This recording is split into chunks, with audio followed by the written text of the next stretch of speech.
Avatar, The Way of Water. This is the full spoiler review. I have a review up on my blog, soundofbetermyhead.com. There's actually a couple tiny spoilers in there, but I always try to keep my reviews spoiler free on there as best I can. I ended up giving this a 3 out of 5. It was kind of just okay, but good. First of all, number one, I did end up seeing it in 3D. I saw the original Avatar in 3D, and I thought that made it. Actually, I saw it in 2D first. Really enjoyed the film, so I saw it a second time in 3D, and I thought the 3D made a big difference. Just, it was so much more immersive. So I saw the new one in 3D as well. So I think that does affect the visuals to an extent, but I'll get to that more in a minute. But the film looks fantastic. Just groundbreaking visual effects. But as far as the 3D goes, I don't know if it's just the 3D or what, but there's like a crispness that's almost too crisp. It's almost beyond like a crispness you see in real life. Like, it's kind of hard to describe it, but it's almost just too perfect. I think that one thing that hurts, the first film you started off with the human characters, and then you saw more and more of the CGI, the Na'vi and the animals and all that. This time you start off with the Na'vi, and you really don't get a good look at humans for quite some time. And when you do finally get a nice close-up of a human, you can see that they also have that extra crispness that the rest of the film has. But I think the crispness makes it look a little faker. And since you spend so much time with basically animated characters, it takes away from them looking as real to a degree, in my opinion. But a lot of films that are heavy on CGI, there's always something that's like, that looks a little bit off, or you could tell that's CGI in this shot. Nothing really caught my eye in this film that did that. Again, it helps that most of what you see is fake. Locations don't really exist. The people that are all, motion capture replaced with animated characters, essentially. All the animals are fake. So it's hard to judge when something that doesn't really exist is off a little bit, because you don't really know what it's supposed to look like. But again, great just design work, especially when you get to the undersea sections of the film, which is pretty early on. Just the marine life and all the creatures you see are just so well designed and so well thought out. And this happened in the first Avatar. You really feel like this place exists. And just the world building is just so well done in both films in the franchise. The plot is shockingly simple. It's spread out over a 3-hour plus film, but essentially more humans come back to Pandora, and they end up with another conflict with the Na'vi, and the main characters all go to live with a new tribe of sea Na'vi, and then they have a big battle with the humans again. And there's a lot of the same kind of rough beats from the first film, because the first film, you got Jake, and he goes to he's a foreign land. He learns their ways and becomes one of them. And in this film, you got the whole family goes to a foreign land, and they gotta kind of do the same thing with the sea Na'vi. It just goes a little bit faster. You even got some of the training montages. Again, sometimes they kind of skip kind of quick. It's like they're having a little trouble doing it, and then the next time you see them, they're all riding like these sea creatures like pros, or pretty close to it. And now this time you got the bad guys learning to ride like the flying, creatures from the first film.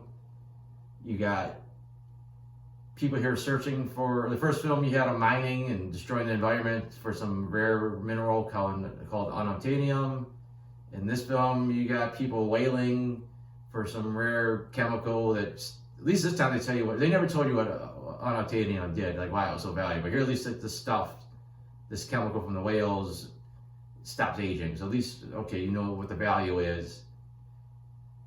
But I don't know, apparently so everywhere on this island or everywhere on this moon, Pandora, there's somebody collecting something because it's the most valuable something in the universe.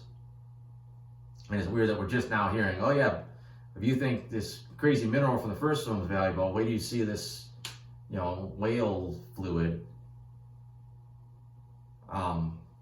But again, the story, it's got a lot of similarities to the first one, so you lose some of the originality there.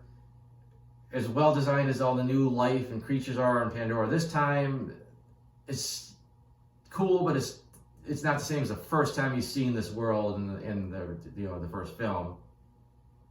As far as the characters go, I thought Jake and Neytiri really kind of take a lot of a backseat. I mean, Jake still gets to do the action stuff, but it's like their story was the driving force. These two people falling in love, and it really kind of gets pushed to the background.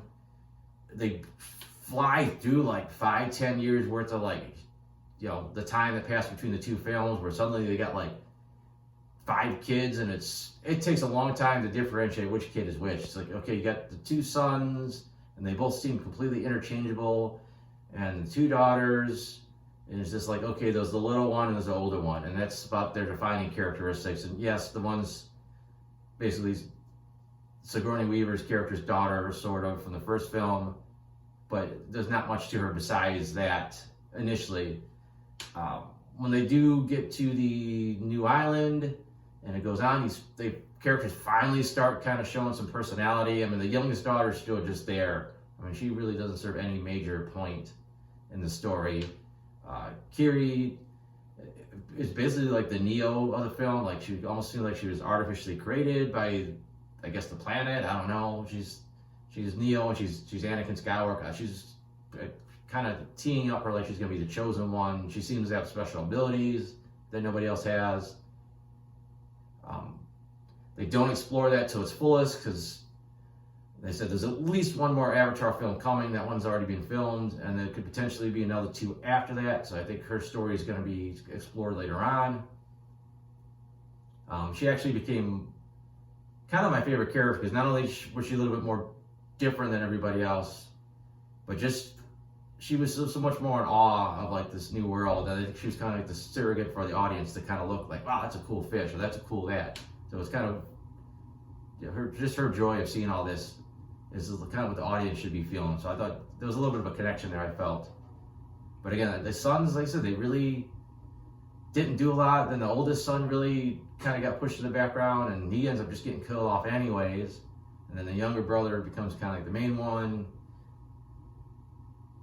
And again, you got him bonding with this big creature in the ocean, the big whale, which is sort of reminiscent of his dad bonding with, the big flying thing for the first one.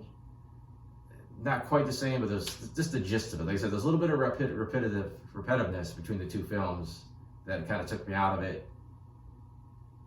You have all the main bad guys back from the last film, except now they're in Na'vi bodies.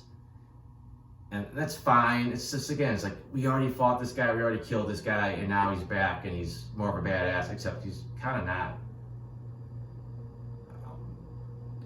One of the stranger characters in the film is Spider.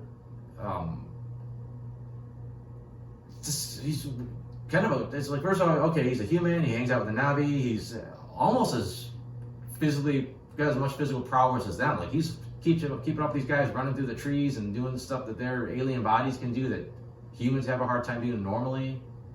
For some reason, Neytiri's kind of against them. Like, oh, he'll never be one of us, even though she's got sky people that she does like. She's married to one. Her kids have treated this kid like a brother. So it's kind of weird. She's kind of standoffish about him early on. And even late in the film, she's like pretty much ready to kill him. I mean, granted, she puts her own kids above him, but still. And then he has this weird arc where he gets captured by the dad that he barely remembers and kind of hates.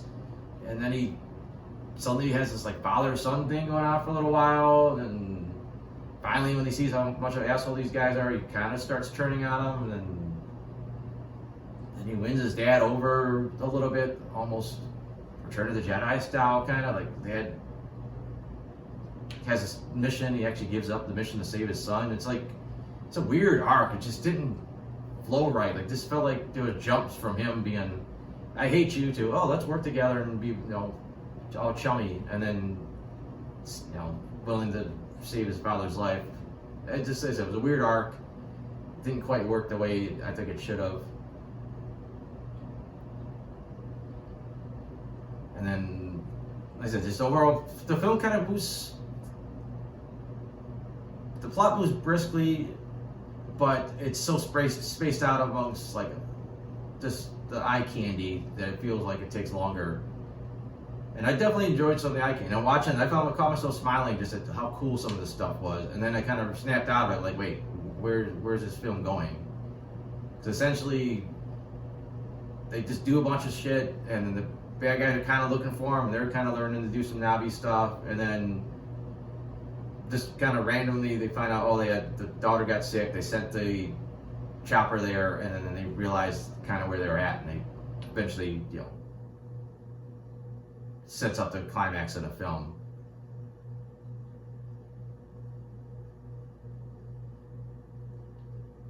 It was also a little weird. You introduced the whale characters. I know on Earth whales are supposed to be super smart, and there's a lot of, you could theoretically communicate with them. But they take it up to the next level here, where these whales can actually speak the Navi language, or they speak their own language, or they understand like certain things. It was a little jarring at first, but as it went on, I was like, okay, I guess it kind of makes sense, especially as interconnected as this planet is.